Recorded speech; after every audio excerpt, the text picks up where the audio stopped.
Voilà, nous accueillons ce soir Monsieur Christophe Pébart, que nous sommes très heureux d'accueillir et que nous remercions puisqu'il a eu la gentillesse d'avancer la date de sa conférence, qui était prévue le mois de janvier, donc voilà, pour des raisons de grève.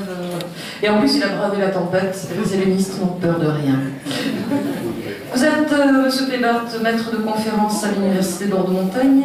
Vous êtes également membre de l'Institut de recherche Ozonius et directeur de la revue des études anciennes. Et je dois vous mettre mes lunettes, je ne suis plus toute jeune.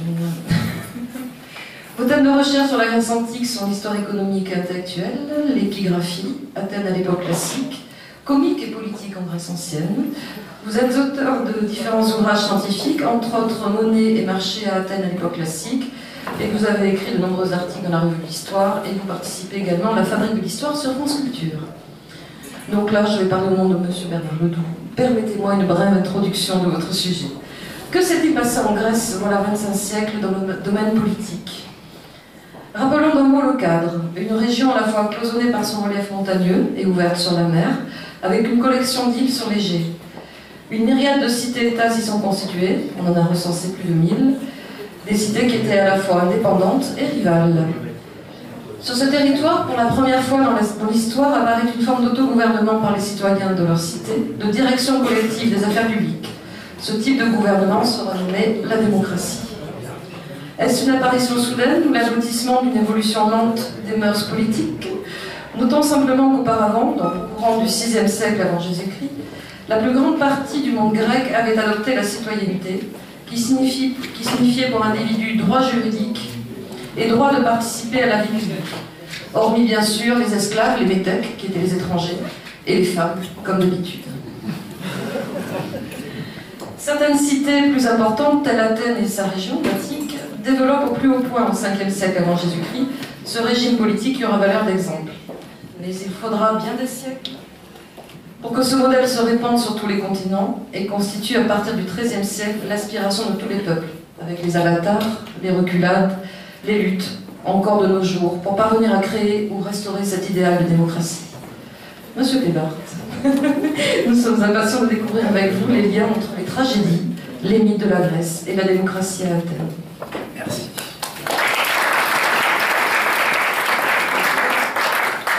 Bonsoir à toutes et à tous. Merci beaucoup de m'accueillir ici. Vous avez bien fait d'applaudir avant, parce que finalement, comme ça, vous êtes dispensé d'applaudir après, on ne sait pas. Donc, jamais trop prudent. Donc, on va effectivement essayer de faire cette petite promenade dans les mythes et les tragédies athéniennes. Mais comme Laurence vient de le dire, mon propos consiste à interroger l'origine de la démocratie. D'où vient ce régime politique? Alors, en quelques mots, peut-être se mettre d'accord sur les mots, car le problème avec la démocratie, c'est que tout le monde sait ce que ça veut dire, et personne ne sait ce que c'est. Donc tout le monde sait ce que ça veut dire, parce qu'on a quasiment toutes et tous appris un jour que démocratie, ça venait de démos, kratos, kratos le pouvoir, démos le peuple, et que c'était donc le pouvoir au peuple. Mais il me semble que depuis une petite année, des gens avec un petit gilet jaune disent que le peuple n'a pas le pouvoir. Donc, et d'autres disent que nous sommes en démocratie. Alors on voit bien que, sans aller très très loin, dans nos ronds-points, ou dans les manifestations, ou à la télévision, le mot démocratie qui semble nous réunir, en réalité nous désunit, ou nous met en débat, puisque les uns et les autres, les unes et les autres, nous ne sommes pas toujours d'accord sur le fait même de savoir si nous sommes en démocratie. Vous voyez, c'est même pas la définition du mot, c'est même savoir si nous sommes aujourd'hui en démocratie. Et puis, puisque ça a été un petit peu évoqué tout à l'heure, comment nommer le régime politique en France avant 1944 et le droit de vote donné aux femmes? S'agit-il d'une démocratie ou non? Pendant très longtemps, ça ne gênait personne de dire qu'on avait instauré le suffrage universel avec la Troisième République. Depuis, les hommes, armés de leur ruse masculine bien connue, ont inventé une expression qui consiste à dire qu'on a instauré le suffrage universel masculin. Bon, on se demande bien pourquoi il est universel, mais c'est pas grave, il est masculin, et donc on peut comme ça se raconter qu'on est en démocratie. Et puis si j'avais un mauvais esprit, je ferais remarquer que même après le droit de vote donné aux femmes, donc en 1944, et réalisé pour la première fois en 1946, il existait à la même époque 2 départements français dans lesquels les règles de citoyenneté était pour le moins différente de celle qui prévalait en France, puisque cette question a été tranchée en 1947. Je parle bien sûr du statut des deux départements qui constituaient l'Algérie française, pour lesquels on avait inventé deux collèges électoraux, un collège électoral des Européens, ultra représenté, et qui représentait un dixième de la population, et l'autre collège, celui donc des musulmans, qui avait beaucoup moins de représentants, mais qui étaient tous réunis a priori par le suffrage universel.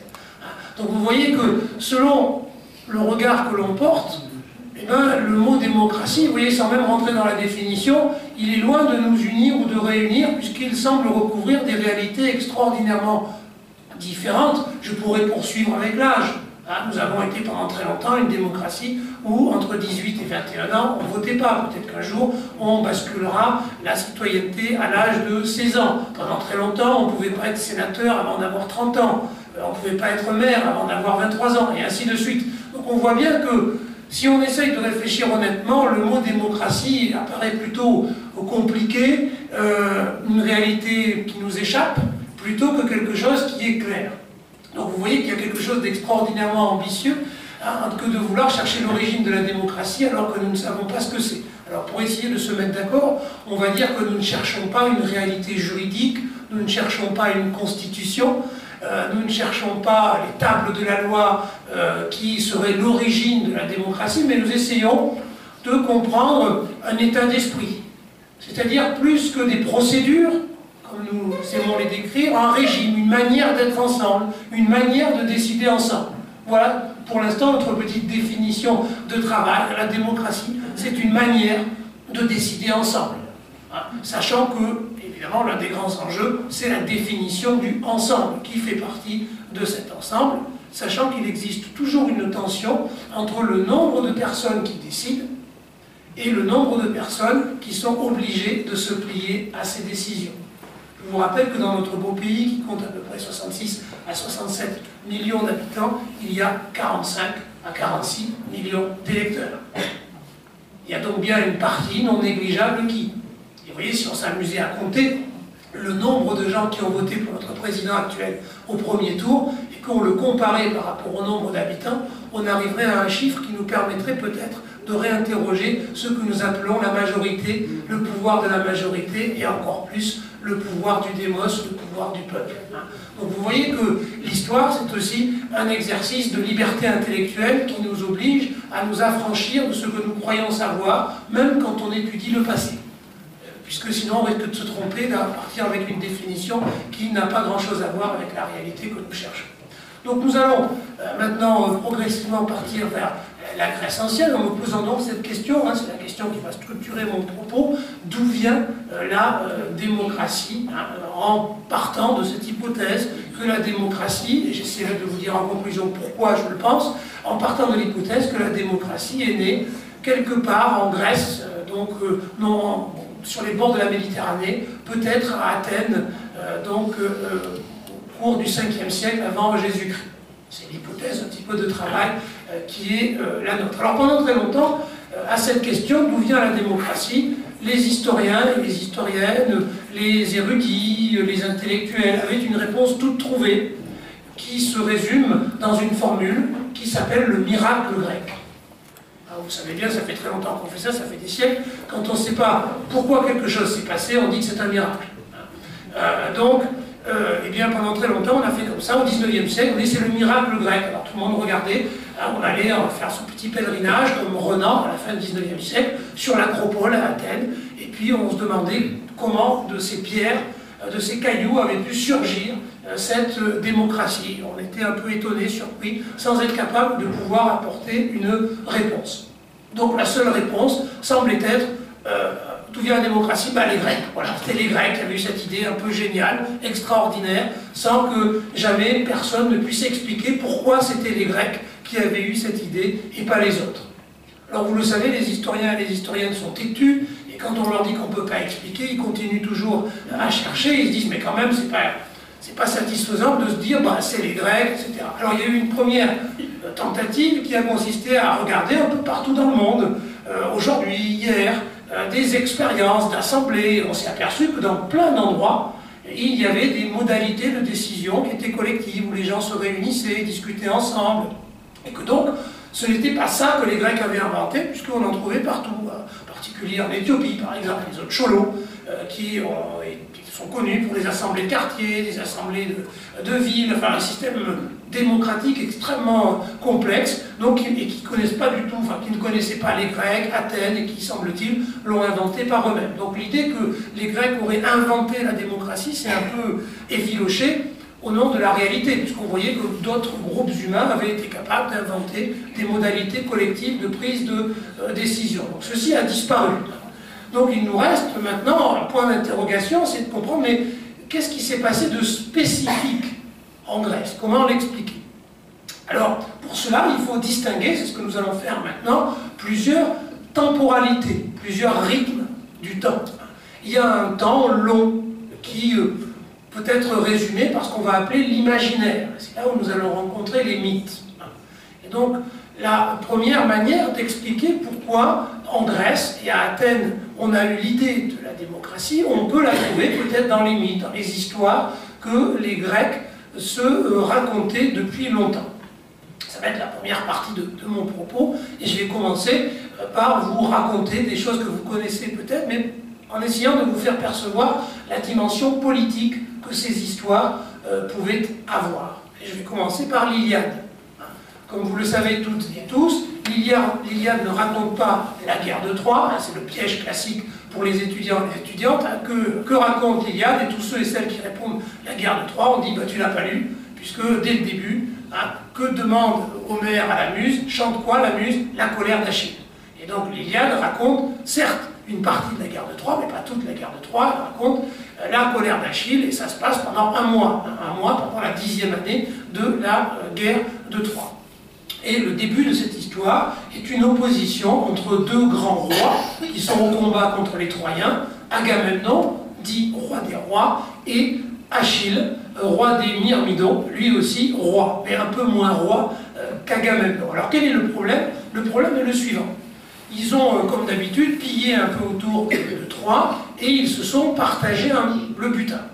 Alors déjà, vous pouvez vous dire, ah ben le partage du butin, peut-être que là, nous trouvons une des racines, une des origines de la démocratie, puisque comment on partage?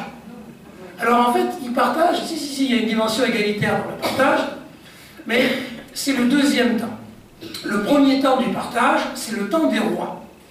Donc tous ceux qui sont reconnus rois, qui sont des autorités d'un groupe de soldats, ont le privilège de pouvoir se servir les premiers, de prendre ce qu'ils veulent. Et ce rituel est hiérarchique, puisque le premier à prendre, c'est Agamemnon. Alors c'est plus complexe qu'il n'y paraît, parce que je vous vois venir, vous dites, mais pourquoi il ne prend pas tout? Ah, voilà, vous êtes déjà gangréné par l'état d'esprit actuel. Mais ce n'est pas possible. Chez les Achéens, ils ne peuvent pas faire ça, parce que ce serait exagéré. Il y a donc une forme d'estimation, qui n'est pas une table de la loi, mais une estimation. On doit prendre un peu en fonction de son mérite, et ce qu'on prend correspond à la position sociale qu'on occupe. Donc Agamemnon, il doit prendre un cadeau particulièrement prestigieux, mais il ne faut pas qu'il en prenne trop, parce que sinon ses petits camarades vont se révolter pour dire, mais dis donc, tu exagères, tu en prends trop, c'est pas normal, et ce faisant, il risque de perdre son pouvoir. Donc, lui, lors de ce partage, il va prendre une belle captive, Chryséis, qu'il trouve très belle, etc. Donc voilà, ça correspond à son mérite. Achille, qui vient en deux, lui, prend Briséis, une captive aussi très jolie, etc. Le problème vient que Chryséis, donc la captive qu'a récupérée Agamemnon, est la fille de Chryses, prêtre d'Apollon, et le papa n'est pas du tout content que sa fille ait été raptée et donc enlevée. Bon, après c'est violé, hein, non, parce que je sais qu'on est chez les Grecs, ils ont inventé la démocratie, la philosophie, tout ça, mais ils violent. Hein. Non, mais il faut quand même qu'on se le rappelle, parce que sinon, bon, voilà, ça met un peu de piment. Donc, le prêtre est mécontent, et comme il est prêtre d'Apollon, il a la ligne directe, comme on dirait aujourd'hui, avec Apollon, et donc il se plaint directement à Apollon, et Apollon lui dit c'est vrai, c'est dégueulasse, donc je vais intervenir. Et quand Apollon intervient, il commence à faire pleuvoir des petites catastrophes sur les Achéens, donc les Achéens disent qu'est-ce qui nous arrive, ils demandent de vin, ils interrogent, et à la différence de nous, ils ont cette règle un peu étrange, eux quand ça va mal, ils considèrent que c'est le roi qui a mal agi. Donc au lieu de dire c'est notre faute, on va travailler plus, eux, ils regardent directement le roi et disent tu nous as mal gouverné. ça va mal, etc. Donc ils se réunissent et le roi doit apporter une solution, sinon il n'est pas roi. Mais l'idée, c'est que le bon roi fait pleuvoir les bonnes choses sur son peuple. Et quand il y a de mauvaises choses, c'est la faute du roi, d'abord. Et donc, le devin dit, ben, ça y est, voilà, tu as pris la fille d'un prêtre d'Apollon, c'est pas bien, il faut que tu la rendes. Et là, tous les Achéens sont réunis. Ça, c'est déjà une ébauche de démocratie. Tout le monde est là, mais le peuple ne parle pas, il approuve ou il désapprouve. Et le peuple dit, oui, oui, c'est normal, tu dois rendre ta captive. Et là, Achille en profite pour dire à Agamemnon, d'ailleurs, au passage, je trouve que tu as tendance à te servir beaucoup au niveau du butin, tu exagères. Finalement, tu n'es pas si puissant que ça, la plupart de ces victoires, c'est grâce à moi. Donc, je trouve qu'il serait temps de discuter un peu de ton pouvoir. Donc, on voit que cette histoire n'est pas une histoire de captive, mais une histoire de pouvoir politique entre les deux. Agamemnon donc dit, ah bon, tu dis ça? Très bien, je rends moi ma captive, mais je vais récupérer la tienne. Puisque toi, tu trouves très bien et que c'est très facile de pouvoir rendre sa captive, eh bien très bien, ben moi je vais te prendre la tienne. Voilà.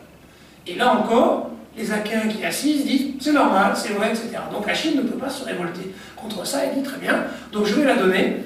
Bien sûr, si quelqu'un s'avise à prendre quoi que ce soit d'autre dans ma tente, mon réveil, etc., je casse tout. Donc on ne lui prend que la captive, et il est très en colère, et c'est la colère d'Achille, il va se retirer dans sa tente pour montrer son pouvoir, puisqu'il va montrer aux Achéens que lorsqu'ils ne participent plus au combat avec eux, la catastrophe se produit. Si vous avez bien compris ce que je dis, ça veut dire déjà qu'il s'énonce comme roi, puisque le roi est celui qui fait pleuvoir les bienfaits sur le peuple, et là c'est exactement pareil, se retirant, il montre que par sa présence, il apporte des bienfaits et des victoires, donc vous voyez à quel point il y a une dimension politique dans cette histoire. Alors cette histoire, vous voyez, elle décrit un monde, alors après ça continue, vous savez, donc ils discutent, ils négocient, puis à la fin, ils finissent par s'entendre, Agamemnon et Achille repart au combat pour venger son copain Patrocle qui a été assassiné par Hector. Je ne vous raconte pas toute l'histoire, mais je reste juste là parce que cette histoire elle est très intéressante parce qu'elle montre déjà une forme d'état d'esprit qui peut nous évoquer la démocratie. Alors il y a manifestement des éléments qui sont non démocratiques. L'existence de surcitoyens ou de super-citoyens qui sont les seuls à pouvoir prendre la parole, discuter, proposer des idées, etc. Mais tout se déroule sous le regard des Achéens, donc des troupes qui sont là, et surtout leur approbation. Et rien ne peut se faire sans l'approbation des Achéens. Donc vous voyez, vous avez un système de délégation de parole, où vous avez quelques-uns qui ont le privilège de pouvoir parler, proposer, c'est-à-dire en quelque sorte le privilège de pouvoir dire vrai sur le monde, voilà ce qu'il en est, voilà ce que nous devons faire, etc. Mais le peuple n'est pas sans pouvoir, n'est pas obligé de suivre, c'est pas une monarchie absolue. Et ça c'est donc la première dimension démocratique, le peuple est là, il est déjà sollicité, il doit intervenir, rien ne se fait sans lui. Et puis, deuxième chose, vous voyez que le pouvoir de ces rois n'a rien à voir avec la monarchie absolue qui a pu régner pendant des siècles en France, puisque ce pouvoir est toujours rediscutable, certes par d'autres rois, mais il n'est pas absolu, il n'est pas de droit divin, etc. On peut toujours en discuter. Au passage, on va y revenir, vous voyez que les dieux interviennent peu. On pourrait dire finalement, sur la modalité de la monarchie de droit divin, c'est les dieux qui règlent les problèmes. Comme chez nous, jusqu'en 1789 ou 92. Pourquoi Louis XIV et Louis XIV? Parce qu'il est le lieutenant de Dieu sur Terre. Point. Il n'y a pas ça. Et pourtant, Achille, c'est un demi-dieu, puisque sa maman est Thétis, c'est une divinité, ce qui n'est pas le cas d'Agamemnon. Donc vous voyez que ce statut surhumain d'Achille ne se traduit pas par un pouvoir politique plus grand que les autres. C'est Agamemnon qui reste le roi des rois, et pourquoi? Liliane nous donne la réponse, parce que c'est lui qui a amené le plus gros contingent militaire. Et donc on l'a désigné roi des rois. Donc il y a un critère, mais vous voyez que ce critère n'est pas fixé et déterminé, puisqu'il peut toujours être rediscuté. Donc vous êtes déjà, vous voyez, dans une situation où le pouvoir n'est pas, il est stable, mais il n'est pas permanent, ni pérenne. Il peut toujours être, à l'aune des événements, rediscuté. Donc vous voyez, on commence déjà à avoir une forme de structure qui fait qu'il y a bien une autorité, des gens qui parlent, des gens qui ne parlent pas, mais il y a des gens qui manifestent leur approbation ou non, et des situations de pouvoir qui ne sont pas définitives. Donc vous voyez que vous avez en germe dans cette histoire des éléments qui ne sont pas éloignés de ce que nous pouvons appeler la démocratie, et que finalement, une simple extension du pouvoir des rois à la troupe transformerait cette société en société démocratique. Donc vous voyez, les germes, ce sont ceux-là, la possibilité, donc l'obligation de s'en référer au groupe pour que la décision soit validée, et l'absence des dieux, c'est-à-dire l'absence d'une autorité extérieure qui ne peut pas être contestée ou discutée. Alors cette situation, on va la retrouver, donc je ne vous ai pas dit pendant la date, on est autour du 8e siècle avant Jésus-Christ. Voilà, c'est écrit, on pense que c'est déjà écrit au début du 8e siècle avant Jésus-Christ. Voilà. Et on sait que ça a été lu pendant très longtemps, et que donc nos Athéniens du 5e siècle lisaient ces textes, et que sans doute ils y trouvaient évidemment autre chose que ce qu'on pouvait y trouver à l'époque. Alors ensuite, on a un deuxième auteur qui nous renseigne sur les mythes, c'est Hésiode, poète quasiment contemporain d'Homère, qui lui vient un peu plus loin, qui est légèrement postérieur à Homère, mais qui est du même siècle, fin 8e ou début 7e siècle avant Jésus-Christ, et qui nous raconte en particulier la théogonie, c'est-à-dire l'histoire des dieux. Théogonie, comment on en est arrivé là, mais chez les dieux. Et son histoire raconte donc, depuis le début, jusqu'à aujourd'hui, jusqu'à son aujourd'hui à lui. Alors là aussi, très intéressant, pas de créateur initial, pas de Dieu qui par sa volonté crée le monde, mais le chaos au départ. Au départ, il n'y a que le chaos. Et de ce chaos va surgir une force qui va être à l'origine de l'histoire. Cette force, c'est Eros. C'est Eros qui va pousser à l'histoire, en particulier, mais pas seulement, en particulier par sa dimension sexuelle, c'est-à-dire le lien qui est entre Eros et la génération. Le fait que les divinités masculines se sentent obligées d'engendrer, de faire des enfants avec une divinité féminine. Donc, cette situation n'est pas stable. Pourquoi? Parce que les fils, comme vous le savez sûrement, tuent leur père et les remplacent. Et donc, il y a une sorte de désordre permanent. Et c'est donc la femme de Cronos qui va interrompre ce cycle en utilisant son fils Zeus, puisque Cronos, vous savez, donc, elle faisait des enfants et lui, il mangeait ses fils, puisqu'il savait qu'à chaque fois, il fallait faire disparaître ses fils, puisqu'on lui avait dit, l'un de tes fils te remplacera, c'est-à-dire t'assassinera, etc. Donc, elle lui cache Zeus. Et Zeus, il grandit tout seul, il se renforce, et puis il finit par se révolter donc, contre Cronos.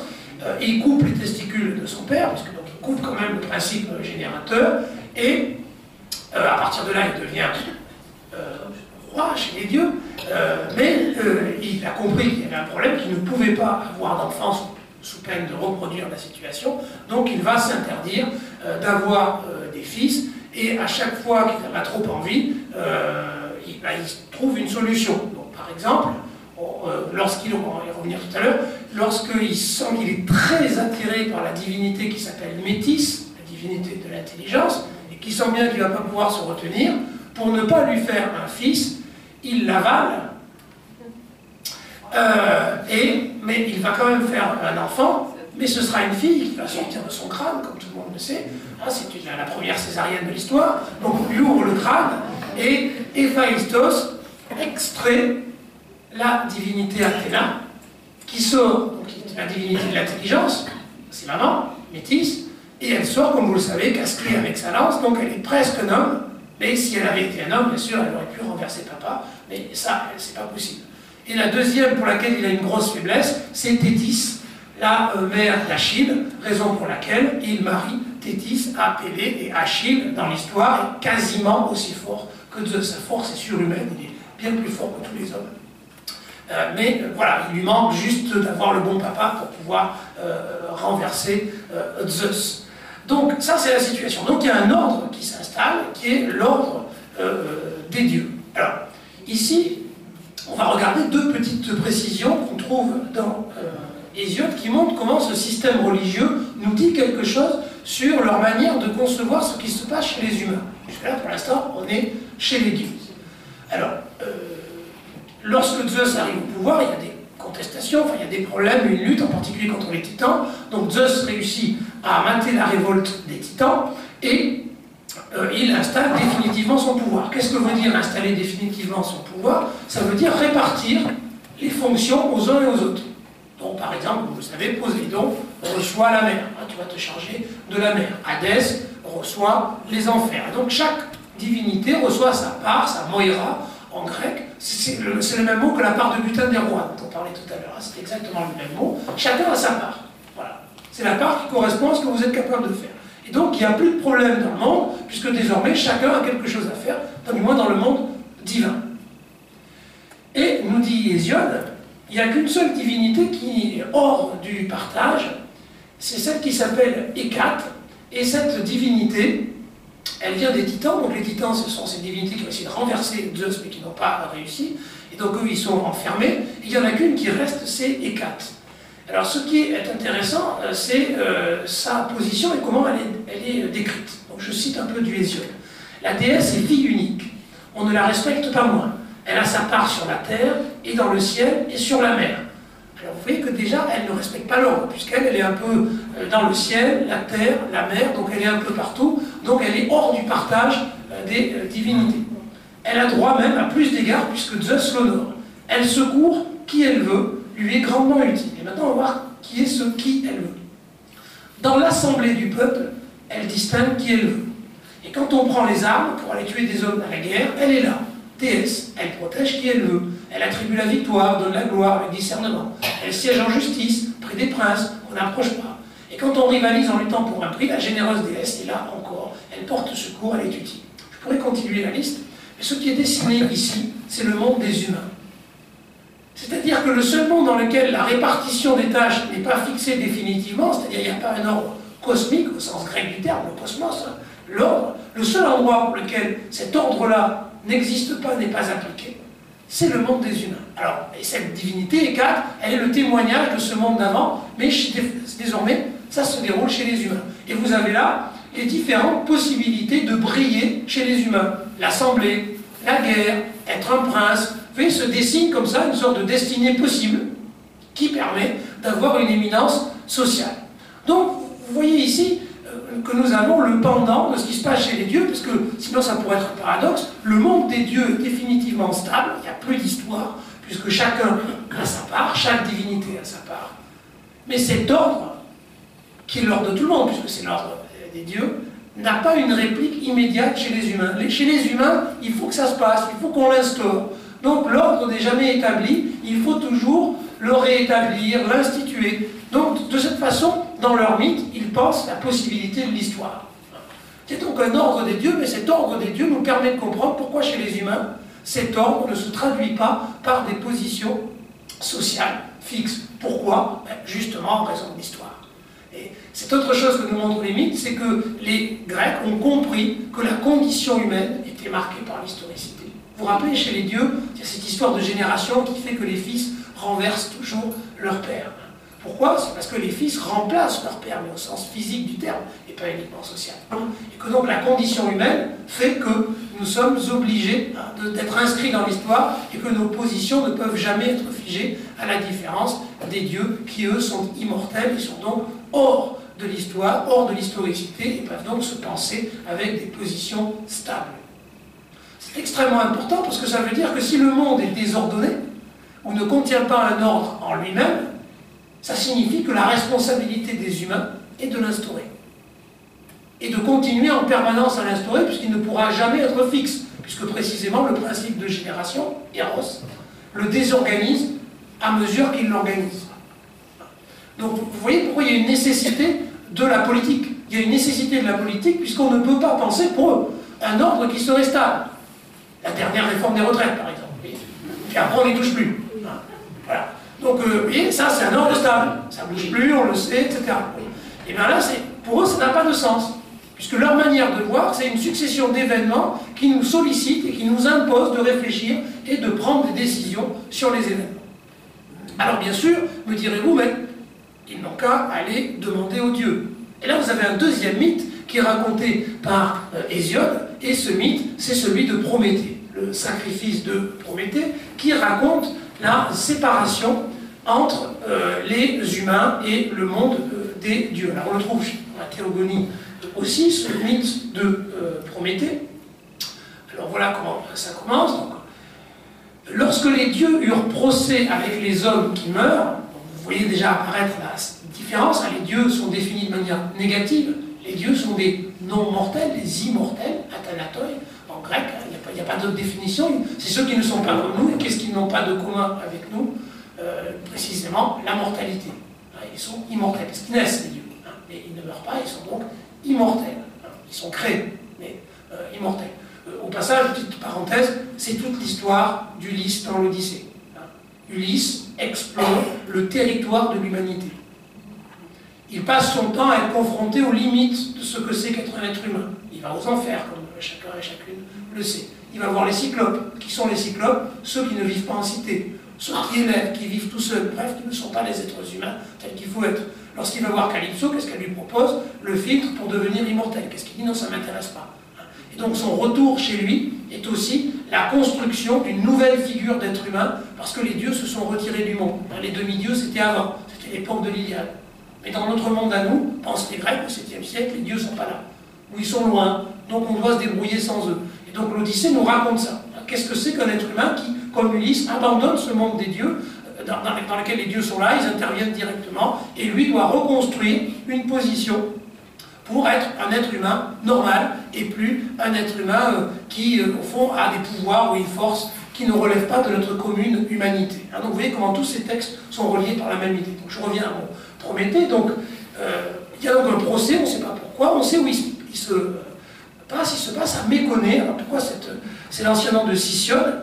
Pourquoi c'est intéressant? Parce que cette ville, Méconée, a déjà accueilli la répartition des honneurs parmi les divinités. Vous vous rappelez, j'ai dit tout à l'heure que les dieux s'étaient partagés, c'est au même endroit que ça se passe. Et donc, pourquoi ça se passe là? Pour les mêmes raisons. Parce qu'il s'agit maintenant de dire, après avoir dit que les divinités s'étaient divisées, séparées les attributions et les fonctions, désormais, il s'agit de penser la nature de la séparation entre les humains et les immortels. Alors, que fait notre Prométhée pour égarer la sagesse de Zeus? Alors, tout est important. Oui, Prométhée, métis en grec, je l'ai dit tout à l'heure, c'est la ruse, et Prométhée, c'est celui qui réfléchit avant d'agir. Pro, c'est avant. Il a un frère qui s'appelle Épiméthée, qui lui, un peu comme nous, il réfléchit après avoir agi. Donc Prométhée, c'est celui qui avant. Donc, il se dit, moi je vais avoir Zeus, donc voilà, pour égarer. Il partagea un grand bœuf, le servit de bon cœur. D'un côté, il mit la viande et les boyaux bien gras, le tout recouvert de la peau ou caché dans la panse. De l'autre, il arrangea, par une astuce perverse, les os blancs de la bête cachés sous la graisse luisante. Donc ce qu'il veut faire, c'est égarer Zeus, puisque ici, ce que vous avez, c'est le récit d'un sacrifice. Vous savez qu'il y a une partie, les os, qui sont destinés par la crémation aux dieux, ça va fumer, la fumée va monter, donc les dieux vont pouvoir se nourrir, et tout le reste, la viande, va pour les humains. Et chez les Grecs, ils avaient de la chance, les dieux préféraient les os à la viande, donc c'était pratique, parce que si ça avait été l'inverse, ils auraient été embêtés, mais tout s'est bien passé. Donc, et vous voyez que ce que essaye de faire Prométhée, c'est de duper Zeus, en lui présentant des os recouverts de graisse, pour que Zeus dise, mais c'est ce que je veux moi, je veux ça.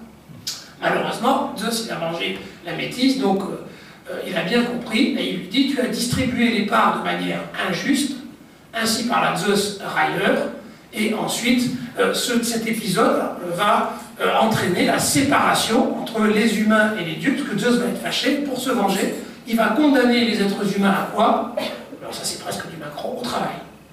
Donc il va dire, terminé, ce temps on était tous ensemble, où finalement personne ne se préoccupait de fabriquer ce que les Grecs appellent le bios, qui veut dire aussi la vie, mais qui sont les conditions de la vie, ce qui nous permet de vivre. Désormais, les êtres humains sont condamnés à fabriquer les conditions de possibilité de leur propre reproduction, et qui est une autre manière de définir l'humanité. Les divinités n'ont pas à se préoccuper de leur nourriture, etc. Ils ne travaillent pas, ils ne produisent pas. Mais les êtres humains, eux, sont condamnés à cela. Et donc, ce mythe de Prométhée, vous voyez, définit une barrière étanche entre les êtres humains et les divinités. La seule chose qui reste, c'est quelques rites qui permettent de communiquer, mais la communication n'est jamais parfaite. Ce qui est très important, ça veut dire que personne ne peut se revendiquer porte-parole des divinités. Alors on va y venir, parce que vous allez dire, mais les oracles, etc. Je vais en dire quelques mots. Mais personne ne peut se revendiquer. Donc il n'y a pas de lieutenant de Dieu sur terre, pas d'évêque, pas de cardinal, pas de pape, pas d'imam, etc.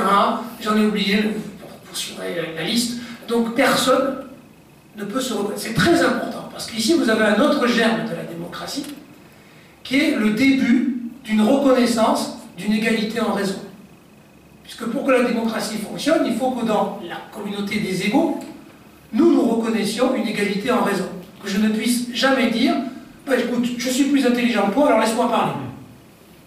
Sinon, il n'y a plus de raison de voter. Hein. Bah oui, parce que si, je ne sais pas, imaginez, enfin, quelqu'un qui est un expert, qui sait ce qui va se passer en 2070 sur les retraites, etc., il n'y a plus besoin de voter, puisque lui, il sait ce qui va se passer en 2070, mais nous, on est comme les Grecs, on dit on verra bien, on n'est pas sûr, peut-être qu'il va se passer plein de choses, donc nous, on ne sait pas, mais il y a des gens qui savent pour nous.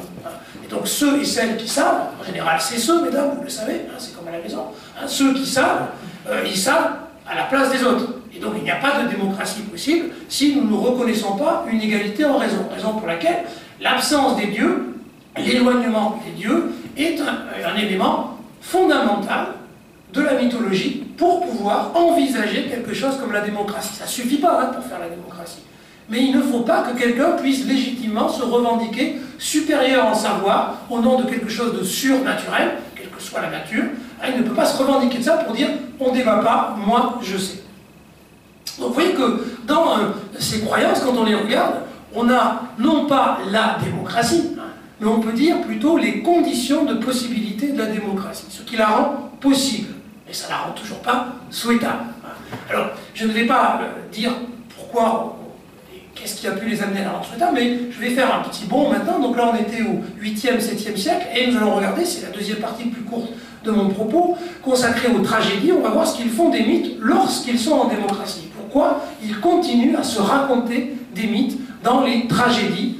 Donc nous en avons pour le 5e siècle un certain nombre qui sont attribués à trois grands auteurs, les trois grands tragiques, Échille, Sophocle et Euripide, qui couvrent donc le 5e siècle dans sa quasi-totalité. Alors, pourquoi? Parce que, effectivement, vu ce que je viens de dire, nous pourrions nous demander, mais pourquoi, puisqu'il y a une démocratie, qui sont tous à égalité, que personne ne peut arriver en disant j'en sais plus, pourquoi ils ont besoin de se raconter ces mythes? Quel sens ça a? Alors, une première manière de le voir, c'est de se dire, ben, ils aiment bien se raconter des histoires, etc.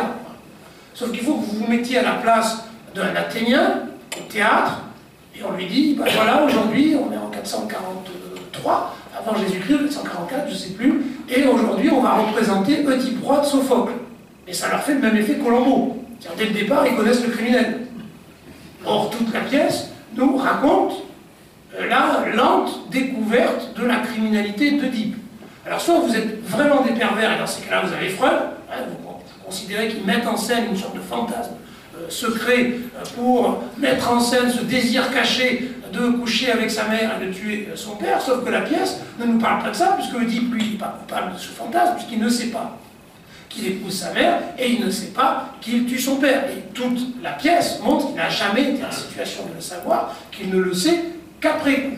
Et donc la pièce ne dit pas ça, ne peut pas dire ça. Alors ça n'empêche pas que Freud a pu y trouver des choses, parce que tout ce qu'il construit, c'est à partir de la pièce, mais la pièce ne raconte pas ça. Alors, qu'est-ce que raconte cette pièce Oedipe roi, et qu'est-ce que les Athéniens pouvaient y trouver?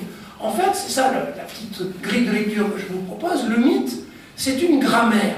C'est leur manière à eux de parler de politique, de réfléchir de politique. C'est-à-dire qu'ils vont puiser dans ces histoires une sorte de structure narrative, une manière de se raconter des choses, non pas pour se raconter des histoires qu'ils connaissent, mais pour essayer de trouver, à travers ces histoires qu'ils connaissent, des outils de réflexion pour leur propre présent.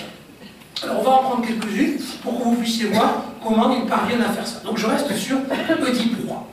Oedipe roi, alors déjà une première petite chose, curieusement, je ne sais pas pourquoi, on traduit donc le titre de la pièce Oedipe roi, alors qu'en grec c'est Oedipos tyrannos, tyran, et pas roi. Donc c'est le titre original de la pièce par Sophocle, Oedipe tyran. Alors comment ça commence donc Oedipe est donc roi de Thèbes, et il y a des problèmes dans la cité, donc les Thébains viennent le voir, et c'est le roi, et lui disent, mais dis donc, ça va mal, c'est toi le roi, tu dois trouver ce qui ne va pas, etc. Et il dit, c'est vrai, c'est moi le roi, c'est donc moi qui doit savoir, qui doit trouver ce qui ne va pas. Vous voyez déjà, au départ, on a une figure qui ne correspond pas au citoyen athénien, puisque Oedipe ne se comporte pas comme un citoyen, puisqu'il ne dit pas « on va enquêter tous ensemble », il dit « je vais trouver, je sais, je vais savoir ce qui ne va pas ». Oedipe tyran. Qu'est-ce qu'il fait? Il dit il y a un devin, puis alors celui-là il est super fort, il s'appelle Tirésias, et il dit je vais demander à Tirésias. Et il organise une première discussion, et Tirésias lui parle du savoir, et lui dit c'est une terrible chose que le savoir, etc. Et il finit par lui dire qu'en gros, le problème de Thèbes, c'est lui, Oedipe. Quelle est la réaction d'Oedipe? Première réaction, il lui dit tu dis ça parce que tu as été acheté. Tu as été acheté par mes adversaires qui veulent récupérer ma place, et donc ce n'est pas vrai ce que tu dis. Et la deuxième chose qu'il fait, il lui dit mais dis donc en fait, quand vous aviez des problèmes à Thèbes, quand vous aviez le Sphinx qui dévorait parce que personne ne trouvait l'énigme, toi tu savais répondre à l'énigme? Non. Qui c'est qui a réussi à répondre à l'énigme? Moi. Pourquoi je suis roi? Parce que j'en sais plus que tous les autres, y compris que toi. Et toute la pièce va consister à faire s'écrouler cette certitude d'Oedipe qui va progressivement comprendre que quand il croyait savoir, il ne savait rien. Et ce qui est merveilleux dans cette pièce, c'est que vous avez une forme d'enquête policière qui est menée, où progressivement on descend au plus bas de l'échelle sociale. Il y a 3 épisodes qui petit à petit révèlent des détails supplémentaires qui amènent à l'idée que c'est bien Oedipe qui a tué son père et épousé sa mère et qui lui a fait des enfants. Et le dernier épisode, le 3e, ce sont 2 esclaves. Ce sont 2 esclaves qui apportent les éléments finaux qui permettent de dire c'est bon, maintenant nous savons qui est coupable, c'est toi, Oedipe. Donc cette pièce, vous voyez, elle met en évidence qu'il est extraordinairement dangereux de croire qu'on en sait plus que les autres. Et que le malheur d'Oedipe, c'est de croire qu'il en sait plus que les autres. Raison pour laquelle il est qualifié dans le titre original de tyran. C'est donc une incroyable réflexion sur le savoir, vous voyez, sur cette tentation qui nous guette tous et toutes quand nous parlons précisément de politique, raison pour laquelle, même si nous sommes français et françaises, donc on en parle tout le temps, on commence tous nos repas de famille en disant, alors s'il vous plaît, on ne parlera pas politique aujourd'hui. Puis en général, dès l'apéro ou après l'entrée, les premières banderies sont parties, puis comme on se connaît en général, c'est un jeu de rôle, donc paf, une petite pique, puis ensuite c'est parti, on a une petite demi-heure, voire plus, selon les passions personnelles, de discussions politiques, parce qu'on adore ça, et en général, pourquoi ces discussions sont infinies? Parce que personne ne veut lâcher le morceau. Tout le monde dit, mais tu dis n'importe quoi, etc. Tant que c'est nos enfants, c'est plus simple. Il dit, mais tu verras quand tu seras plus grand, etc. Mon père me disait, plus tard, tu diras avec Sacha Guitry, mon père avait raison. Il me l'a sorti 1000 fois, mais malheureusement, maintenant, je le dis souvent, il n'est plus là pour m'entendre, mais je le dis souvent, effectivement, je pense qu'il avait raison, pas toujours, quand même, mais enfin, souvent. Donc, vous voyez, il y a une manière de voir le rôle que le savoir joue dans la politique, et que ce qui nous empêche souvent d'entendre les autres, de discuter avec les autres, c'est cette prétention de croire que nous savons mieux que les autres. C'est très difficile, et je me mets à l'intérieur, c'est très difficile d'accepter les idées des autres, d'en discuter. Quand je dis accepter, c'est pas simplement leur donner le droit de la parole, le droit de parler, non. C'est d'essayer de dire, et si je faisais l'effort pendant quelques minutes de me dire, et si tu avais raison? Voilà. Quels sont vraiment tes arguments, etc. On le fait rarement.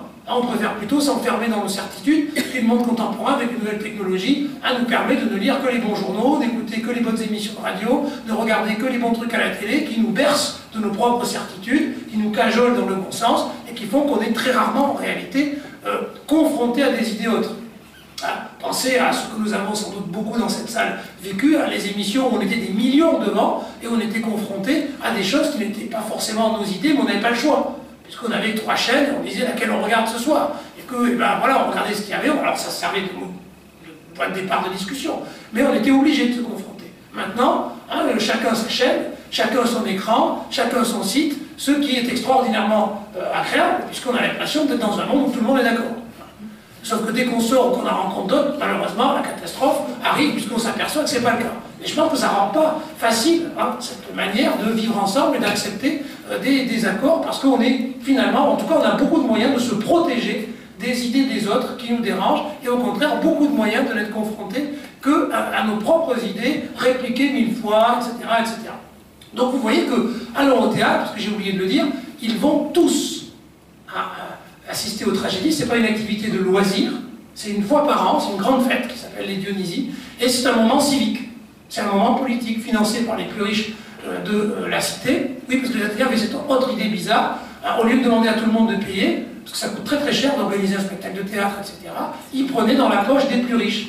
Ils faisaient la liste, ils prenaient les 1200 plus riches, et ils disaient, cette année, c'est toi qui vas payer les pièces de théâtre. Et chaque pièce représente à peu près le coût d'un bateau militaire. Vous voyez que c'est une somme non négligeable, c'est la charge la plus lourde financière demandée. Et c'est demandé directement aux plus riches qui s'exécutent, peut-être en râlant un peu, mais qui en tout cas s'exécutent. Et donc régulièrement, ça tourne. C'est donc un moment politique. Le théâtre fait 10 000 places.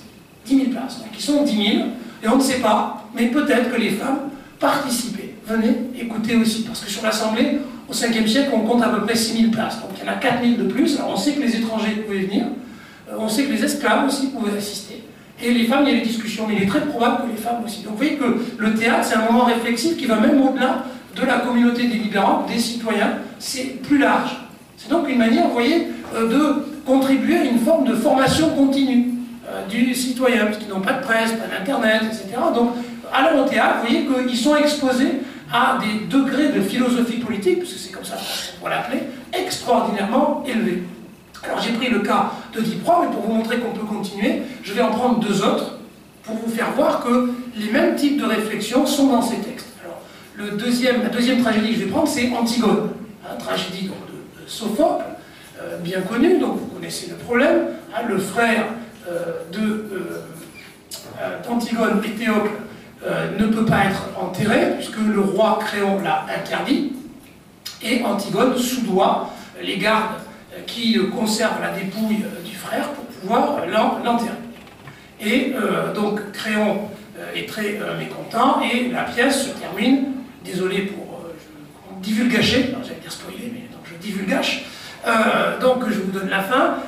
Donc Antigone meurt, le fils de Créon, Aimon, qui était amoureux d'Antigone et qui devait l'épouser, meurt également, la femme devient folle de Créon, donc c'est une catastrophe. Je vous raconte ça parce que beaucoup de commentateurs ont trouvé bizarre cette fin. Pourquoi? Parce que très souvent on lit cette pièce comme un affrontement entre une loi religieuse, je dois enterrer mon frère, opposée à une loi politique, celle portée par Créon.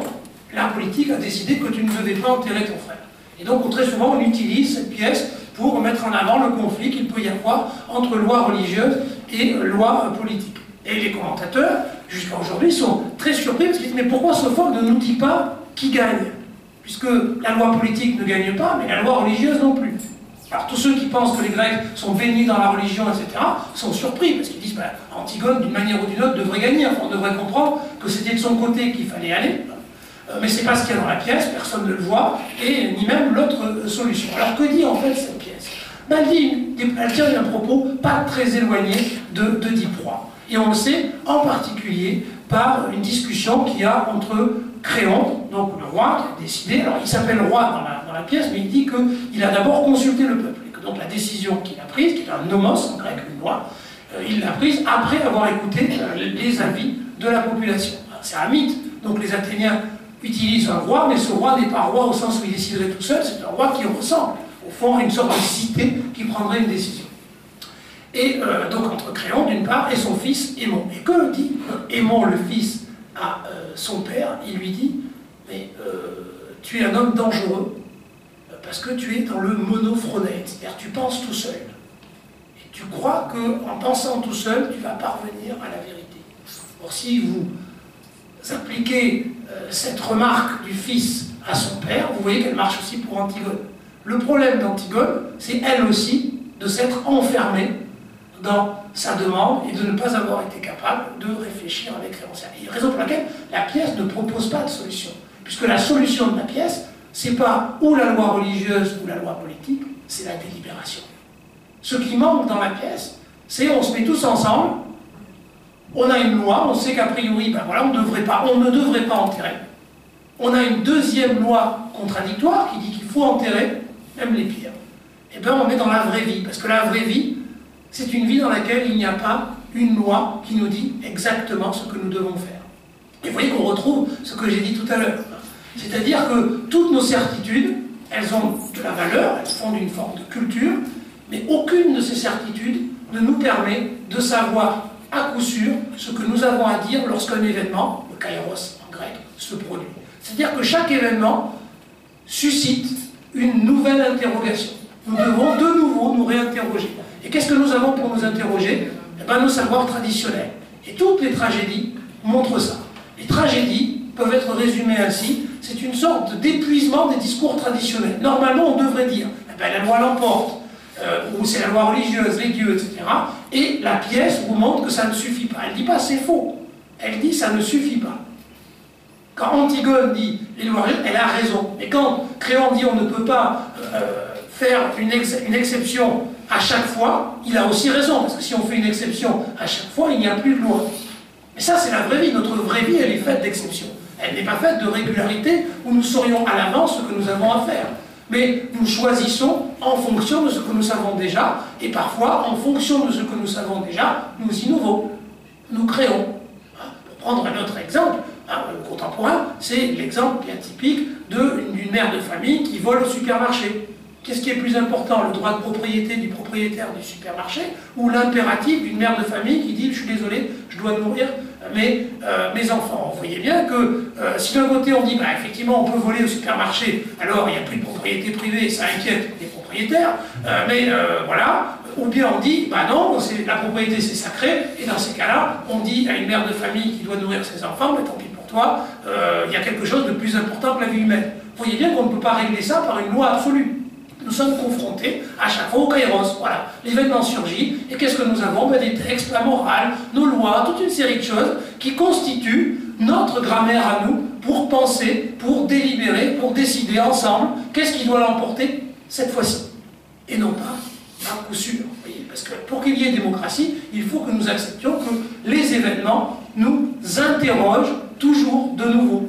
Personne ne peut dire « ça je l'ai déjà vu ». Nous n'avons jamais déjà vu ce qui arrive. Donc ce qui arrive doit toujours être réinterrogé. Dernière et rapidement pièce, c'est une pièce alors un peu antérieure, représentée en 458. C'est une pièce d'Échille. Alors c'est la seule trilogie que nous ayons conservée, puisque c'était 3 pièces ensemble. Cette trilogie s'appelle l'Orestie, c'est l'histoire d'Oreste, donc il y a 3 pièces, Agamemnon, les Coéphores et les Euménides. Et ça raconte l'histoire d'Oreste. Donc l'histoire d'Oreste c'est facile, pour venger papa, Agamemnon, il a tué maman, Clytemnestre. Donc Agamemnon, roi des rois, on l'a croisé tout à l'heure, il part pour la guerre de Troie, il n'y a plus de vent, ils sont là avec leur bateau, ils veulent vraiment aller faire la guerre, on consulte, etc. Et on arrive à l'idée qu'on pourra partir qu'à la condition qu'on fasse un sacrifice à Artémis, et ce sacrifice doit être celui de la fille d'Agamemnon, Iphigénie. Donc Agamemnon dit, ben, moi je pars à la guerre, donc il sacrifie Iphigénie qui est transformée en biche, qui s'en va, etc. Bon, bref. Mais évidemment, Clytemnestre, la maman, elle n'est pas contente du tout, elle trouve que c'est pas une très bonne idée. Alors comme ils mettent 10 ans à guerroyer à Troie, ben, pendant 10 ans, non seulement elle n'est pas contente, mais elle s'ennuie, donc elle prend un amant, tout de suite, Égiste, et tous les deux ils disent, on attend Agamemnon de pied ferme pour le retour. Et donc Agamemnon revient, il est assassiné par Égiste et Clytemnestre, et donc Oreste affronte ce qu'on appellerait en management une injonction paradoxale, parce que soit il venge papa, et dans ces cas-là, il tue maman, et pour respecter un impératif, il a été obligé de s'asseoir sur un autre impératif, c'est pas dire on ne doit pas tuer sa maman, et s'il tue pas sa maman, il ne venge pas son papa, et donc il n'a pas respecté un autre impératif. Oui, donc là, vous êtes vraiment dans une situation de souffrance au travail. Alors, pour régler cette... Ah ben oui, c'est une injonction paradoxale. C'est-à-dire que le patron lui a dit, fait 2 choses, mais il ne peut pas faire les 2 à la fois. Il est obligé d'en faire une qui contredit l'autre. Bon. Alors, lui, à la différence de nous, quand on est en souffrance au travail, eh ben, il va voir Apollon, il dit, qu'est-ce que je fais, etc. Et Apollon lui dit, bah, écoute, pas de problème, moi je te cours, vas-y. Donc, Oreste, il rentre à la maison et il tue Clytemnestre pour se venger. Sauf que, patatras, il est poursuivi par les Érinies, les divinités de la vengeance, qui disent non, non, nous on porte l'idée qu'on ne peut pas tuer sa mère, et donc on va te poursuivre jusqu'à ce que tu sois puni. Et il se réfugie auprès d'Athéna, qui lui dit pas de problème, on va t'envoyer à Athènes, et là tu vas être jugé. On va arrêter avec ça. Donc la délibération va arrêter une situation qui est contradictoire, et donc on n'a pas de loi à l'avance, il faut juger. Voilà. Et donc, on fait un tribunal, et là, Apollon donc dit, ben, moi je suis un témoin de la défense, hein, il va défendre Oreste, puisque Oreste dit, ben, moi je l'ai fait, c'est vrai, c'est moi. Je ne nie pas, je suis coupable, mais Apollon m'a dit que je pouvais le faire. Donc Apollon, il vient, il dit, pas de problème, je vais dire pourquoi. Et il développe une théorie selon laquelle les mères ne participent pas à la fabrication des petits-enfants. En fait, le petit-enfant, il part du papa, il a déjà tout fait, et puis il va dans le ventre de la maman, qui le nourrit pendant quelques mois, et qui ensuite sort. Donc, dans ce système-là, si je dois trancher entre papa et maman, c'est le père qui est supérieur à la mère. Donc, dans cette situation-là, j'en déduis que, Oreste est innocent, puisqu'il a privilégié le père, et ça s'appuie sur un raisonnement censé être biologique. Et il ajoute, d'ailleurs, là, devant nous, il y en a une qui est d'accord avec moi, c'est Athéna, puisque elle aussi, je vous l'ai raconté tout à l'heure, elle n'a pas de mère, puisqu'elle est sortie du crâne de son père, et donc, elle aussi est amenée à privilégier le père, puisqu'elle n'a pas de mère. Et elle prend la parole et elle dit, ben, moi aussi, je dis qu'Oreste est innocent, parce que je n'ai pas de mère, donc ben, moi je suis toujours du côté du père, donc je vote pour le père. Alors, le vote est 50-50, et donc Oreste est innocent, le doute profite à l'accusé, donc il est innocenté. Mais que nous dit cette réflexion? C'est une extraordinaire réflexion sur l'argumentation en politique.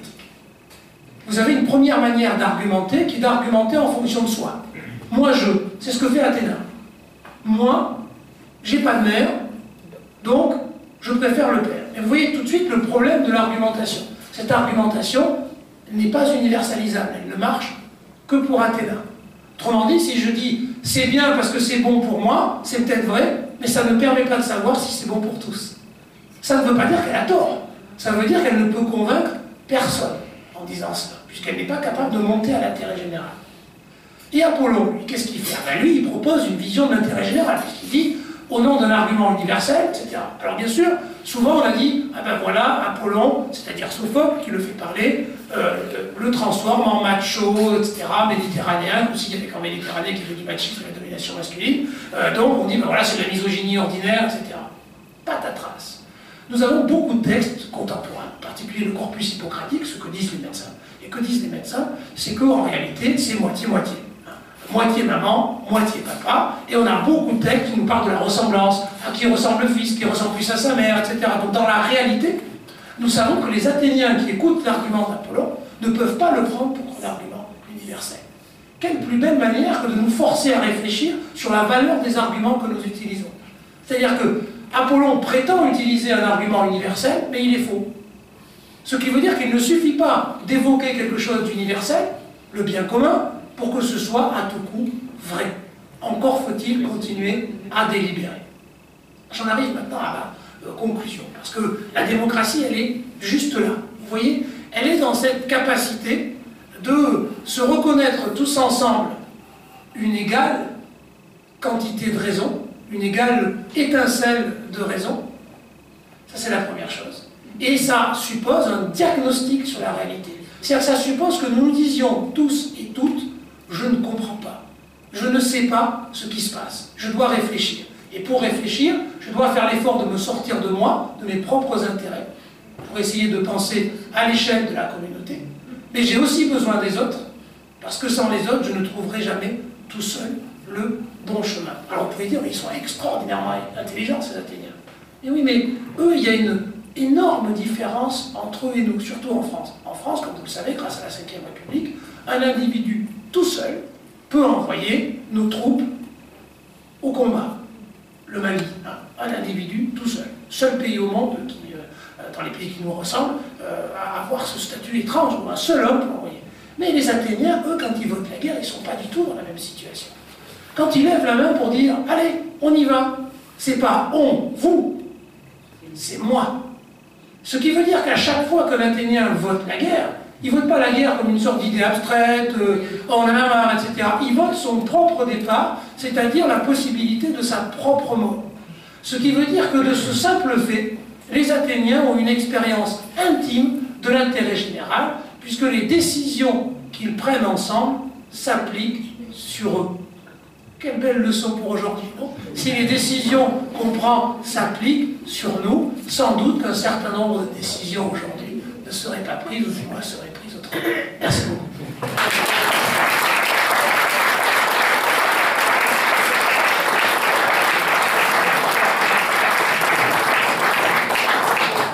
Merci pour ce très brillant éclairage sur la jeunesse du modèle dit démocratique, la complexité du vivre ensemble et la nécessité du doute et de l'échange et de l'altérité. Est-ce que vous avez des questions? Pas de questions, mais simplement, je revis l'Iliade d'une autre façon que je l'ai apprise avec vous, ça c'est clair. C'est plus intéressant. Merci. Vous savez, je crois qu'au fond, peut-être qu'ils ne le lisaient pas comme ça, mais je pense que ces textes, si on veut les enseigner, plutôt que simplement dire « regardez comme ils sont grands, forts et beaux les Grecs », on doit faire l'effort d'y dégager une forme d'actualité pour nous, parce que sinon c'est de la culture morte. Or, la culture, elle doit être vivante. Et être vivant ne veut pas dire « j'ai décidé que c'était beau, alors on va tous voir du beau ». Il faut que nous soyons tous et toutes capables d'y trouver quelque chose. Et que ce quelque chose, ça le rend tout de suite intéressant, parce que même de bien plus jeunes que ceux et celles qui sont dans la salle, ben, ils se disent « ah bon, mais alors, mais vous voyez, c'est pas une injonction à lisez l'Iliade, ça va vous faire comprendre le monde ». Mais on le prend ensemble, on regarde, on essaye de comprendre ce que ça raconte et qu'est-ce que ça peut nous dire, en ne disant pas au départ « moi je sais ce que ça veut dire », etc. Et on voit à partir de là que ces textes peuvent avoir une forme d'éternité, non pas une éternité parce qu'ils auraient de tout temps à jamais eu le même sens, mais parce que leur grande richesse, c'est d'avoir justement cette pluralité de sens qui fait qu'aujourd'hui nous pouvons privilégier cette lecture, mais que peut-être dans 50 ans ou dans 100 ans, on trouvera d'autres sens, d'autres richesses et d'autres lumières, raison pour laquelle ces textes peuvent nous accompagner peut-être encore pendant des siècles.